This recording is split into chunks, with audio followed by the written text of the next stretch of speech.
Hey y'all, it's Josh McCullum Astro, and today I wanted to make kind of a long form video talking about that. So this is a pretty big jump from what I last showed in my as my setup a few years ago, which was a AVX with the C6. This is a little bit bigger. So what is above me is a 16-inch Newtonian at f4.5, and it's at a 1,800 millimeter focal length. So the main issue is when making, well, the main issue while in the making of that was how big is too big? And there's not really like a simple answer to that because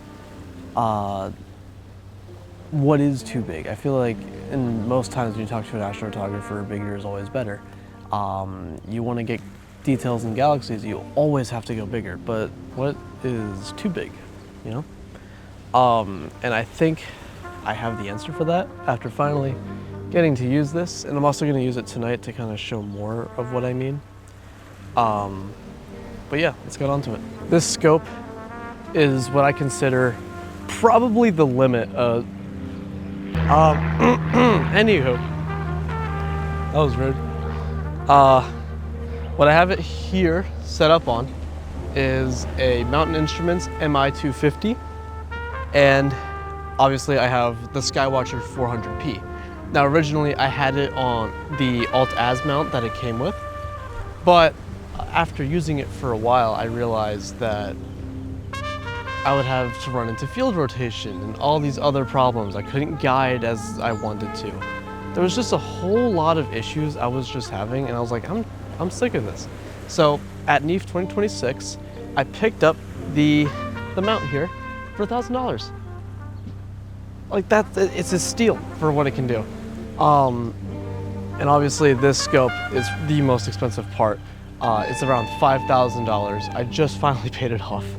It's giant. But anywho, the dilemma of this video is how big is too big. And I want to say the limit is definitely this. And what limits you is your environment. Unfortunately, now I've gotten to the point where it's not my equipment limiting me, it is my environment. I live in Pennsylvania, which is humid, and it lives right on the jet stream. I live literally on the jet stream. What that means is my skies aren't great. In the springtime, I have clouds above me 24/7. In the summertime, I have giant thunderstorms. And in the fall time, I actually have clear skies that are actually really good for observations. It's quite clear. The seeing is very good. But that's the only time, is between the months between September and November. That's it. That's my best skies. So that means that 3 out of the 12 months are actually good to use with this telescope. And that doesn't mean that I'll never use it unless the conditions are perfect. I still like to use it even when conditions aren't perfect, just because you get to see just a little bit more. That aperture really does do a lot of the heavy lifting when it comes to the images that you can get. You can get a lot of the finer details that you wouldn't in any other image, even with like a faster refractor. Which I'll actually show you in a second, which is what I consider the average setup that most astrophotographers have. This is my other setup. This is the Red Cat 51, and obviously my actual astro camera and all that fun stuff, but that's not the point. The thing is, this is what most people would probably get up to. Honestly, if you're an astrophotographer, you're probably not going much further than this, because then the scopes get too big. You need a larger mount. At that point, just stick with a smaller refractor, because you can take really cool, awesome photos of the Milky Way and even some larger galaxies, no issues. Honestly, this is what I consider, like I said, average. This is, if you were to run into an astrophotographer and you were to look into their backyard, I want to say like maybe like 50 to 60% of people have something that is similar to this. Similar aperture, similar focal length, similar cameras, similar filters, all that stuff. And there's no real issue with this. I mean, the only thing that's limiting you is how far you can see into the universe. And honestly, this isn't that bad for it. I mean, the Red Cat is a really awesome piece of equipment. It's extremely sharp. I've taken many images with it, and honestly, it's one of my favorite telescopes I've ever used. The only issue I had with it was during certain seasons, there'd be certain things I'd want to take a picture of that no one else has gotten much deeper into. For instance, the Veil Nebula. A lot of people take a picture of it, but everyone wants to get the shot of all of them because they look like a huge, like, complex. You know, it's the Veil Nebula complex. It's kind of complex, and people want to get the entire thing because all of it looks cool. My issue is I wanted to see just one part of it, and I'll show you the image now, which I took with my C11. And also I've gone back to it with my 16-inch, and I'll show that too. And it's stuff like that that I found limiting. Tonight I'm obviously taking a picture of Rho Fiuchi, so I need the wider FOV to actually take a picture of that, because unfortunately the 16-inch, I can only focus on a very, very slim portion of that nebula. So I've decided to choose this one. This is obviously a very run-of-the-mill setup. You can't get much easier than this. It takes about 5 minutes to set up. You just plop the telescope, you plop the mount on, telescope, counterweight, plug in your cameras, and you're done. That's a little bit more complicated. So the setup here takes about an hour or so to actually set up, and it takes an hour to get back down. The main reason is this mount isn't one piece, it's actually two pieces. So you got, oh sorry, three. You got the pier, you got the mount, and then you have to drill the mount into the pier, and then you have to drill the deck head onto the RA axis, which is a whole process with Allen keys on itself. There's a bug around me. Once you get that set in, you finally have just the mount set up. You're not just lifting this scope onto the mount. There's no way you're doing that. Instead, you have to use a table. I personally use my table right here and just shift it on with the RA and adjust the declination as needed, just so I can like kind of slip it on there. And then once I finally get it up, I put all of the counterweights on, and then I slowly lift up the tube, balance it as I need, and then we're good. It is a hell of a lot of work to get this thing up.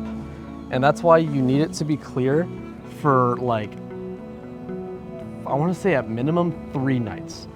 Because if you're only setting up for one night, what are you doing? You know, like you're not taking full advantage of this scope. You're just tiring yourself out, and then you're gonna look back and realize like, oh, I really have to set up all of that again, and I have to take it down the next day, like, and then it just drives you away from astrophotography.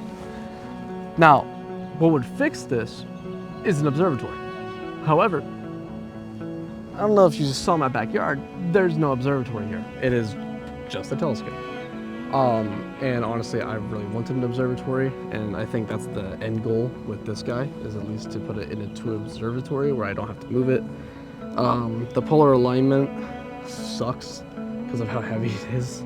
Honestly, I should find a way to pre-align it before setting it all up, but I'll have to find a better way to do that. This is obviously meant for observatory only, not really meant to be portable, but unfortunately I make my life a lot harder on myself than I really need to. So yeah, I set it up anytime I can. You may see that I have my Sony camera on there.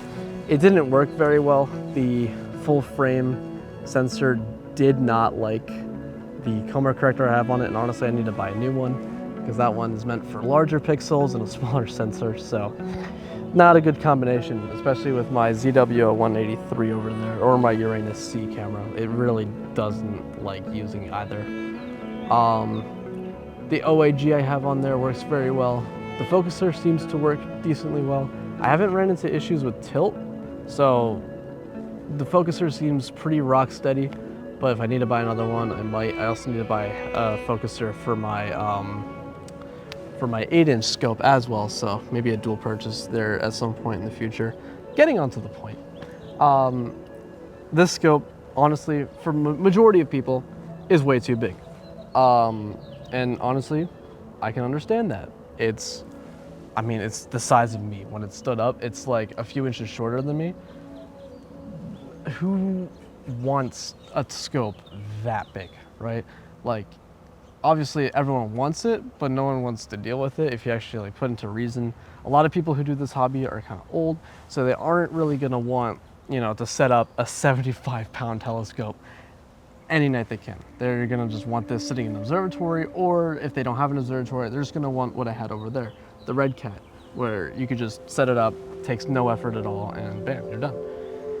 So you run into a lot of issues with these larger scopes, and I'm gonna show you maybe a fix to that. I'll tell you why in a second. Let me show you what I mean by that. All right, so the fix I have for this issue, for a scope that's large, if you're wanting a large scope, but you're not wanting to kill yourself to put it on, is the C11 or C8, either which way. So this scope, I mean, obviously I'm carrying it and I'm having a lot of fun with it, isn't, you know, the worst to put up. I still use a table to put it on, but you can easily lift it up. It's only like 35 pounds. It's not a lot. Probably the same weight as a Costco 40 pack of water. So if you want to test with that, you can put a dovetail on your 40 pack of water and lift it straight up there. Anywho, I mean, size comparison alone, like you're getting a similar sized aperture. Well, not really, it's about almost a little over half. But you're having a big aperture, that's what I meant to say. And you're getting a similar focal length, which is, with my reducer is 1,700 something. And this focal length is at 1,800. So you're getting a similar performance.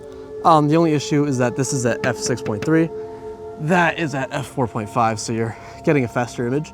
But if you're willing to compromise not, you know, setting that up every night, this is a pretty good way to do it.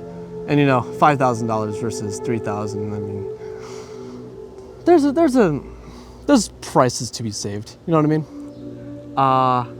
But yeah, so if you want to, you know, do a big scope, but you don't want a big scope, I recommend a C11 or C8. There's a bug on my finger. I'm gonna put this guy down now. And I don't want to say like I'm qualified to talk about such large scopes, but after a few nights of using a really large scope, I think I have some talking points to make in the discussion of what's too big versus what's a good size. Like, if you're just wanting to take pictures and you don't care about the small details, go for a small refractor. If you're, you know, like me and you want to see like little dots of stars in other galaxies, go for that. I'm really proud of the scopes I have, and each one brings their own usefulness to the story, or to the table, I mean. Obviously, this guy is gargantuan. Like, most people would be like, why did you get that? Why did you put it on that mount? But it works. It slews, it tracks, it guides. Tonight I'm actually gonna take a picture of the Ring Nebula, and I'll go over the little issues I've ran into while imaging with the scope. I will clarify that I'm not going to be imaging with a coma corrector. It's just too much of work to try to adjust the extra focus distance for the off-axis guider. So instead, I'm going to just be imaging without it, which is going to create for some bad coma, but I'm only imaging a tight circle around the actual object I want to image, so it shouldn't be that bad. I do have an image of the Veiled Nebula that I took with the 16-incher, just to give you an idea of the type of detail that you're seeing with this scope. It's quite big. It's quite a larger jump than my C11, which was taken at a similar focal length. But anywho, now to get on to the computer talk.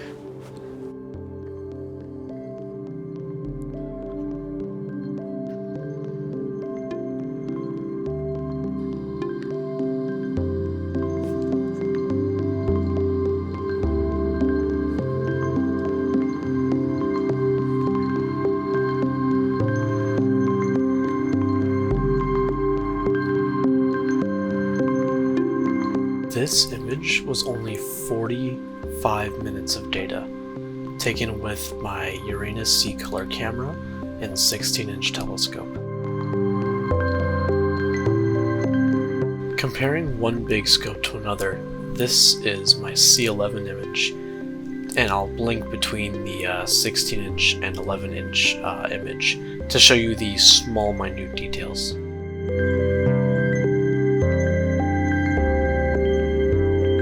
Let's quickly hop over to the top right of the image where this small faint galaxy is.